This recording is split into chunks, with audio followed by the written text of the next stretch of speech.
Gaza के बाद दक्षिणी लेबनान में इजराइल ने ऑपरेशन तेज कर दिया है। हमास के बाद हिजबुल्लाह के खिलाफ एक्शन तेज हो गया है, लेकिन हिजबुल्लाह पर बमबारी करना मिडिल लिस्ट में बड़े खतरे की वजह बन सकता है, क्योंकि बताया जा रहा है कि हिजबुल्लाह पर अगर इजराइल के हमले तेज हुए तो जंग में हिजबुल्लाह की मदद के लिए सराया ब्रिगेड भी कूद सकता है।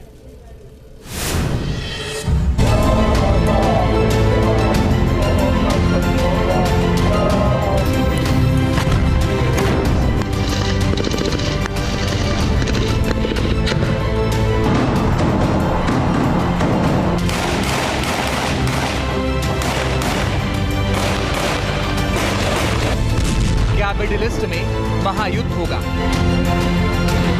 क्या मिडिल ईस्ट में धधकेगी विनाश की ज्वाला?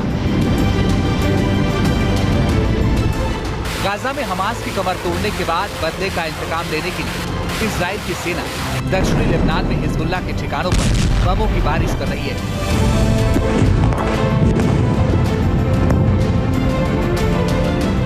आईडीएफ के जवान दक्षिणी लेबनान में हिजबुल्लाह के बेस को एक एक करके टारगेट कर रहे हैं।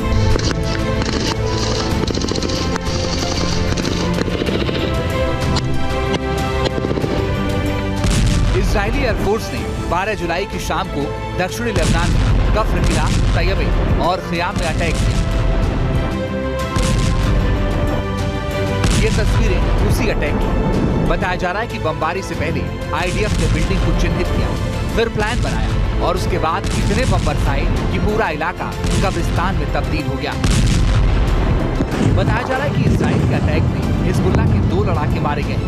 इजराइल के हमले में अब तक हिजबुल्लाह के 366 आतंकी ढेर हो चुके हैं।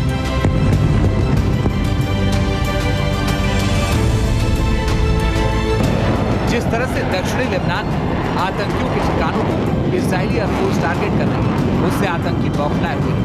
हिजबुल्लाह का समर्थन करने वाला ईरान घबराया हुआ है, क्योंकि दक्षिणी लेबनान वो इलाका है जहां पर हिजबुल्लाह के कई ठिकाने हैं, जहां पर उसने अपना बेस बना रखा है।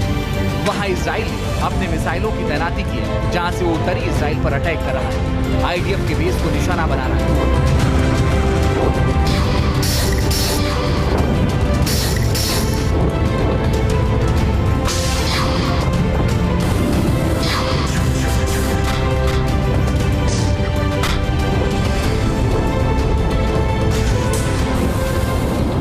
यही वजह है कि इजराइल ने ठान लिया है कि वो दक्षिणी लेबनान में हिजबुल्लाह का समूल नाश करके ही दम लेगा।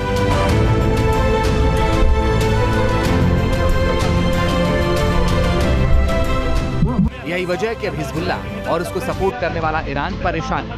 बताया जा रहा है कि इजराइल के खिलाफ हिजबुल्लाह को सपोर्ट करने के लिए सराया अल-कुद्स ब्रिगेड भी जंग के मैदान में कूद सकता है।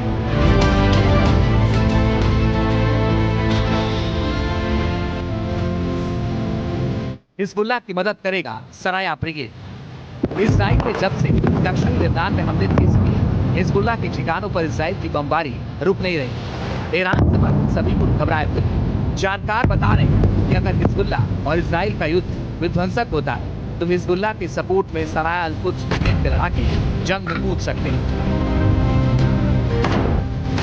सराया अल-कुद्स ब्रिगेड को ही अल-कुद्स ब्रिगेड के नाम से जाना जाता है। फिलिस्तीनी इस्लामिक जिहाद यानी PIJ ही सशस्त्र शाखा है। गाजा पट्टी में हमास के बाद दूसरा सबसे बड़ा ग्रुप है अल-कुद्स ब्रिगेड। 7 अक्टूबर को जब हमास ने इजराइल पर अटैक किया था, तब हमास के सपोर्ट में इजराइल के खिलाफ अल-कुद्स ब्रिगेड भी उठ खड़ा हुआ था। गाजा में अल-कुद्स ब्रिगेड ने भी इजराइल की सेना के खिलाफ मोर्चा खोला था और अब ये ब्रिगेड हिजबुल्लाह के समर्थन में भी उतरने वाली है। वैसे तो सराया ब्रिगेड को 1980s में हिजबुल्लाह ने ही स्थापित किया था, लेकिन बाद में 2013 में इसमें कुछ और एलिमेंट्स मिल गए। बताया जाता है कि ये इराक की जो पॉलिटिकल बाथ पार्टी है उसका आर्म विंग भी है, ईरान के द्वारा सपोर्टेड है। इस ब्रिगेड में क्रिश्चियंस भी हैं, सुन्नी मुस्लिम्स भी हैं और ड्रूज भी हैं। और इस ब्रिगेड ने ऑक्यूपाइड एरियाज में इसराइल के मिस्केफ और मैतुला में अटैक भी किया है। सराया ब्रिगेड के आने से हिजबुल्लाह की ताकत और बढ़ जाएगी। अल-कुद्स ब्रिगेड की स्थापना 1981 में की गई थी। गाजा में फती शकाकी और अब्द अल अजीज अवादा द्वारा की गई थी और ये वेस्ट बैंक और गाजा पट्टी में सक्रिय। जेनिन शहर में इस ब्रिगेड की पकड़ काफी मजबूत है। दावा किया जाता है कि इस ब्रिगेड में 12,000 लड़ाकू हैं। ये ब्रिगेड इजराइल को अपना सबसे बड़ा दुश्मन मानती है। यही वजह है कि दक्षिणी लेबनान में हिजबुल्लाह के सपोर्ट में और इजराइल के विरोध में उतर सकती है, जिससे हिजबुल्लाह और इजराइल के बीच जंग की तस्वीर बदल सकती है। T news nation.